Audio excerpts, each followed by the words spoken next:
akan ceramah rutin setiap malam bulan Ramadan.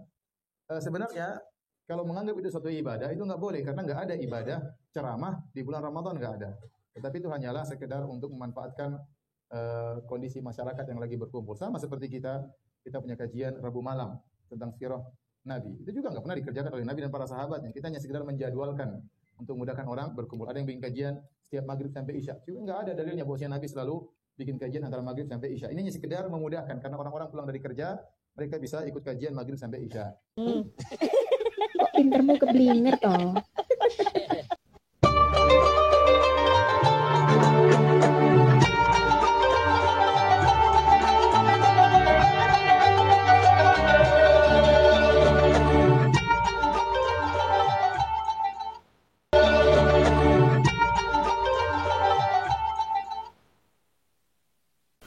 Assalamualaikum warahmatullahi wabarakatuh. Bismillahirrahmanirrahim. Alhamdulillahirabbil alamin. Wa bihi nasta'inu ala umuri dunya waddin. Assalatu wassalamu ala asyrafil anbiya wal mursalin sayyidina Muhammadin wa ala alihi wa sahbihi ajma'in. Amma ba'du. Bapak Ibu sahabat Cahyati yang dirahmati oleh Allah, alhamdulillah di kesempatan kali ini kita jumpa lagi di channel YouTube kami Cahyati 80. Mudah-mudahan Bapak Ibu bersama sekalian selalu mendapatkan limpahan nikmat dan rahmat dari Allah, mendapatkan taufik dan hidayahnya, dimudahkan segala urusannya, dilancarkan segala rezekinya, dan dikabulkan hajatnya. Amin ya rabbal alamin. Tak lupa kami ucapkan terima kasih yang tak terhingga kepada saudara-saudara, pemirsa, sahabat yang telah mendukung dan mensubscribe channel kami. Jazakumullahu ahsanal jaza. Bagi pemirsa yang baru menemukan channel kami, baru bergabung, jangan lupa tekan tombol subscribe-nya, nyalakan tanda loncengnya, klik tanda jempolnya, dan tinggalkan komentar di bawah video ini. Akan ceramah rutin setiap malam bulan Ramadan. Sebenarnya kalau menganggap itu suatu ibadah itu nggak boleh karena nggak ada ibadah ceramah di bulan Ramadan, nggak ada. Tetapi itu hanyalah sekedar untuk memanfaatkan kondisi masyarakat yang lagi berkumpul. Sama seperti kita punya kajian Rabu malam tentang sirah Nabi. Itu juga nggak pernah dikerjakan oleh Nabi dan para sahabatnya. Kita hanya sekedar menjadwalkan untuk memudahkan orang berkumpul. Ada yang bikin kajian setiap maghrib sampai isya. Juga nggak ada dalilnya bahwasanya Nabi selalu bikin kajian antara maghrib sampai isya. Ini hanya sekedar memudahkan karena orang-orang pulang dari kerja, mereka bisa ikut kajian maghrib sampai isya. Mantap, luar biasa sekali pengakuan ataupun kejujuran daripada Bapak Firanda Andirja, sanjungan kaum Wahabi ini. Dia mengakui bahwa rutinitas yang ia lakukan selama ini ternyata sama sekali tidak memiliki dalil baik daripada ayat suci Al-Quran maupun daripada hadis Nabi Muhammad SAW. Dia ketika mendapat pertanyaan, ceramah ataupun kajian di setiap bulan Ramadan yang ia lakukan sendiri bahkan ya, katanya tidak ada dalil, tidak ada dasar dari Al-Quran ataupun sunnah Nabi Muhammad SAW. Tetapi dia mengakui kebolehan hal tersebut. Tentu jawaban daripada Bapak Firanda Andirja ini sangat luar biasa sekali. Dia mengakui bahwa selama ini aktivitas ataupun rutinitas kaum Wahabi sebenarnya ada yang tidak memiliki dalil daripada Al-Quran ataupun sunnah Nabi Muhammad SAW.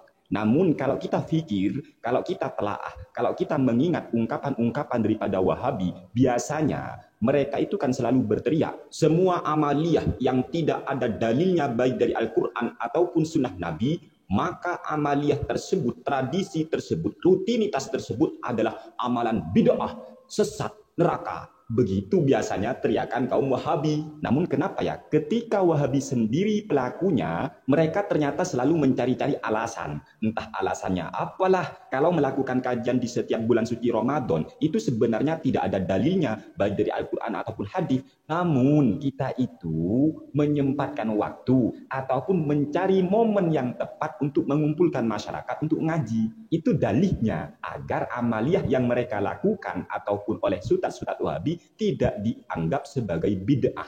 Itu cara mereka ngeles, teman-teman. Tetapi dalam konteks ataupun kasus yang sama, ketika itu dilakukan oleh ahli sunnah wal jamaah, maka langsung disebut ataupun dituduh sebagai amalan bid'ah.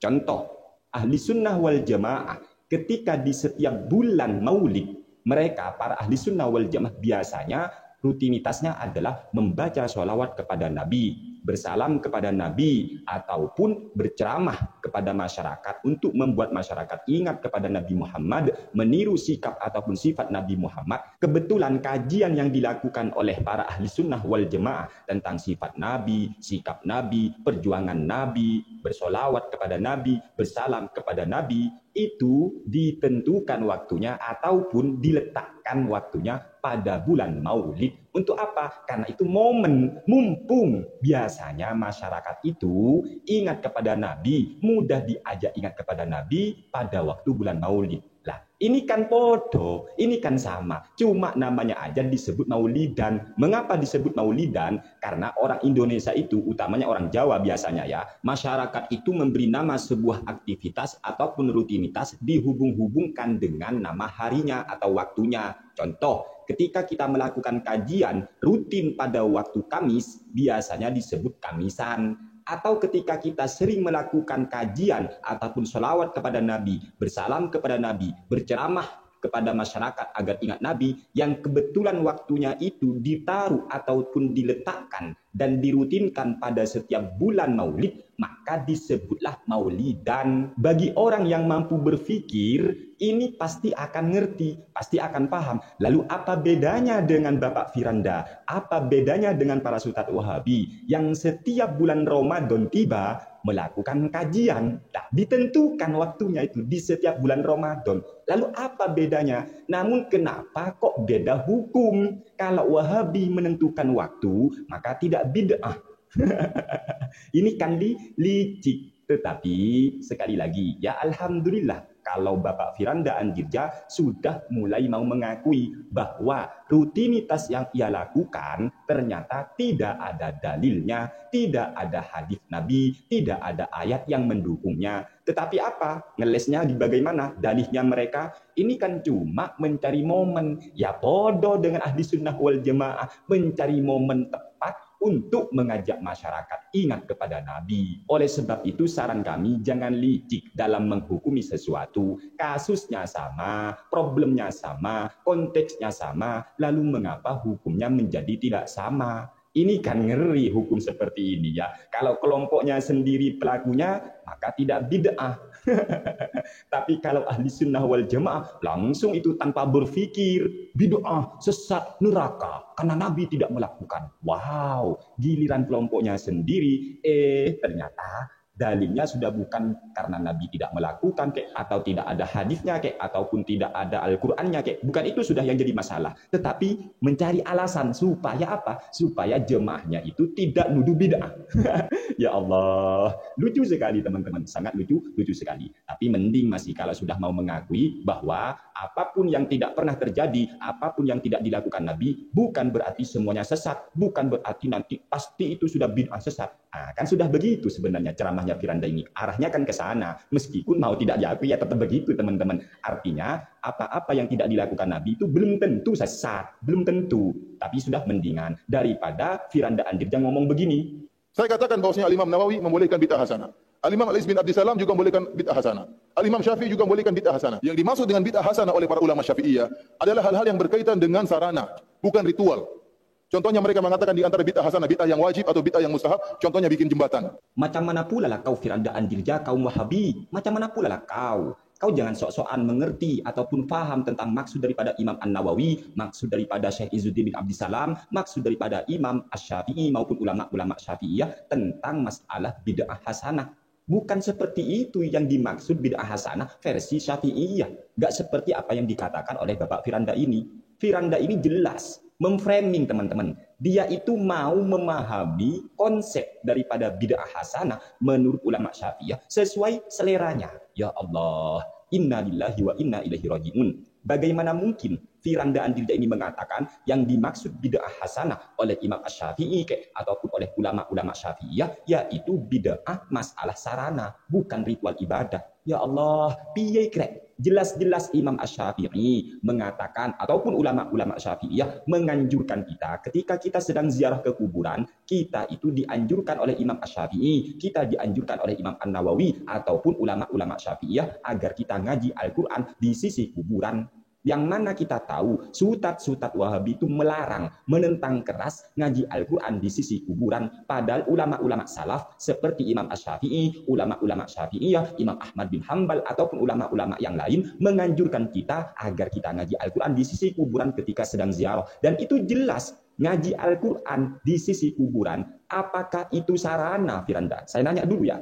Ngerti sarana atau ritual ibadah atau tidak sih Firanda ini? Pierre. Kemudian Imam An-Nawawi ataupun ulama-ulama Syafi'iyah yang lainnya menganjurkan umat Islam agar kita melafatkan niat. Pertanyaannya, melafatkan niat itu sarana atau bukan? Zikir dengan menggunakan tasbih. Tasbih itu sarana atau bukan? Sarana kan? Lalu kalau memang tasbih itu sarana, bukan ritual ibadah, kenapa sutat-sutat Wahabi banyak yang menuduh zikir menggunakan biji tasbih itu bid'ah? Bahkan ada yang menyatakan menyerupai orang kafir. Mereka ini, para Wahabi ini sebenarnya mengerti sarana atau tidak? Kalau mereka memang mengakui bolehnya sarana, kenapa tasbih, zikir menggunakan tasbih juga disebut, juga dituduh oleh para Wahabi sebagai amalan bid'ah? Mereka ini membingungkan, teman-teman. Doktrin apa lagi yang mau disampaikan oleh Firanda ini ya? Sampai-sampai berani memanipulasi, berani sekali menyelewengkan maksud daripada Imam Asy-Syafi'i ataupun ulama Syafi'iyah tentang adanya bid'ah hasanah, bahwasanya bid'ah hasanah dalam versi mazhab Imam Asy-Syafi'i ataupun ulama Syafi'iyah bukan hanya sekedar sarana, melainkan juga ada ibadah di sana. Ngaji Quran di sisi kubur itu jelas ibadah, Firanda. Piye kon? Ya Allah, inna lillahi wa inna ilaihi raji'un. Ini sudah cara doktrin para sutat Wahabi itu. Mereka itu selalu memahami, menafsiri ucapan-ucapan ulama dengan selera mereka sendiri. Bahkan terkadang mereka berani melakukan kedustaan, kebohongan atas nama para ulama hanya untuk menuduh bid'ah. Ya contohnya Firanda ini. Firanda ini juga pernah berdusta atas nama Al-Imam An-Nawawi. Tentang apa? Tentang masalah melafatkan niat. Ya Allah, Firanda, ayolah kalau Anda tidak ngerti, kalau Anda tidak faham tentang mazhab Imam Asy-Syafi'i, tidak faham, tidak ngerti tentang isi kitab ulama-ulama Syafi'iyah, mending meneng cangkem elek.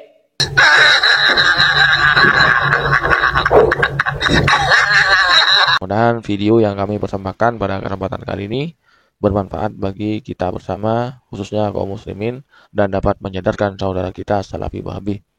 Dari kami kurang lebihnya mohon maaf. Hadanallahu wa iyyakum. Wassalamualaikum warahmatullahi wabarakatuh.